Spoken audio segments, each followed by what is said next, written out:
So hello hi welcome back to my channel. চলো review করি দিচ্ছি যিশু চলে এলাম একটা নতুন সিরিজে রিভিউ করতে। এখন যে ওয়েব সিরিজটা আমি রিভিউ করবো এটা সিজন 1 এসেছে এবং এটা হিন্দি ডাবড তোমরা অ্যাভেলেবেল হিসাবে পাবে। এবং এই সিরিজটা বেসিক্যালি একটা কে ড্রামা। এই কে ড্রামায় আছে টোটাল 6টা এপিসোড এবং প্রত্যেকটা এপিসোডের ডিউরেশন হয় 45 থেকে 55 মিনিটসের মধ্যে। তো এই সিরিজটা আমার কেমন লাগলো তার আগে বলে নি, সিরিজটার নাম কি? S line. তো এই সিরিজটার নাম হচ্ছে S line, the dark mirror of secrets. এর যে এই মুভি এই সিরিজের প্লটটা কিন্তু হেভি ইউনিক। তো প্লট সামারি তো দেবো। তো ওভারঅল সিরিজটা আমার কেমন লাগলো তার এটা চেনাকাটা করবো। তো চলো রিভিউ করি। দেখো, এস লাইন ওয়েব সিরিজের যদি দ্য কোর কনসেপ্ট এবং প্লট নিয়ে ছোট করে আলোচনা করবো, কোনো স্পয়লার দেবো না, স্পয়লার ফ্রি হবে, তো চিন্তা কোনো কারণ নেই। এই ড্রামাটা মূল আকর্ষণ হলো এর সাহসী এবং unconventional premise. Imagine a world where red line connect people যারা অতীতে শারীরিক সম্পর্কে জড়িয়েছিল, আর এই লাইনগুলো সবার মাথায় উপর ভাসছে। গল্পের কেন্দ্রীয় চরিত্রে শিন হিয়ন হিয়াব, যেটা অ্যারিন চরিত্রটা প্লে করছে, জন্ম থেকেই এই অভিশপ্ত এস লাইন্স দেখতে পায়, যা তাকে এক গভীর ট্রমার মধ্যে ঠেলে দেয়। অন্যদিকে ডিটেকটিভ হানজি বুক, যেটা লি সু ইউক প্লে করছে, একটা রহস্যময় খুনের তদন্ত করতে গিয়ে এই এস লাইনের জালে জড়িয়ে পড়ে, revealing the ugly truth of judgemental society. এবার পজিটিভ দিক যদি বলি, নাম্বার 1 প্রভোকেটিভ সোশ্যাল কমেন্টেটরি। ড্রামাটা খুব চমৎকার ভাবে হিপোক্রিসি এবং প্রাইভেসির অভাবকে ফুটিয়ে তুলেছে। It forces the audience to question যে যদি আমাদের গোপনীয়তা হুট করে পাবলিক হয়ে যায় তবে সমাজ কতটা নিষ্ঠুর হতে পারে। Number 2 top tier performance. Lee Soo Hyuk তার গভীর কণ্ঠস্বর এবং ক্যারিজমা দিয়ে স্ক্রিনে আগুন ধরিয়ে দিয়েছেন।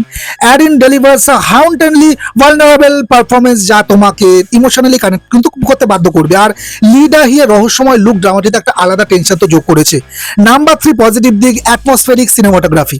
এর গ্লুমি এবং ইন্টেন্স ভিজুয়াল গুলো চমৎকার। The glowing red lines against the dark backdrop dramatic thriller ভাইবকে কিন্তু এক অন্য মাত্রায় নিয়ে গেছে। আর number 4 fast pace storytelling. মাত্র 6 এপিসোডের হওয়ায় এতে কোনো বোরিং ফিলার কিন্তু নেই। হ্যাঁ, অনেক রিভিউতে কিন্তু একটু স্পেসি কম মনে বলছে, স্লো পেস বলছে, কিন্তু আমার এরকম কিন্তু মনে হয়নি।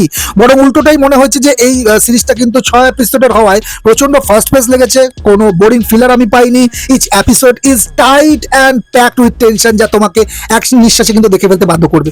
এবার আসবো কিছু নেগেটিভ এক্সপেক্টেড যা যা আমার একটু খামতি লেগেছে। তার মধ্যে নাম্বার 1 হচ্ছে unanswered question and plot holes. গল্পের শেষে অনেক কিছু অস্পষ্ট থেকে গেছে।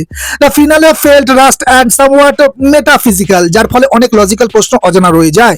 Number 2 deeply triggering themes. ড্রামাটিতে বেশ কিছু সেন্সিটিভ এবং ডিস্টার্বিং টপিক দেখানো হয়েছে। The lack of proper content warnings অনেক দর্শকদের জন্য অস্বস্তিকর হতে পারে, কারণ এটা ডার্ক থিমের চরম সময় কিন্তু পৌঁছে যায় একটা সময়ের পর্যায়ের পরে গিয়ে। Number 3 polarising ending. সবার জন্য এই ড্রামাটার শেষটা কিন্তু হজম করা খুব একটা সহজ হবে না।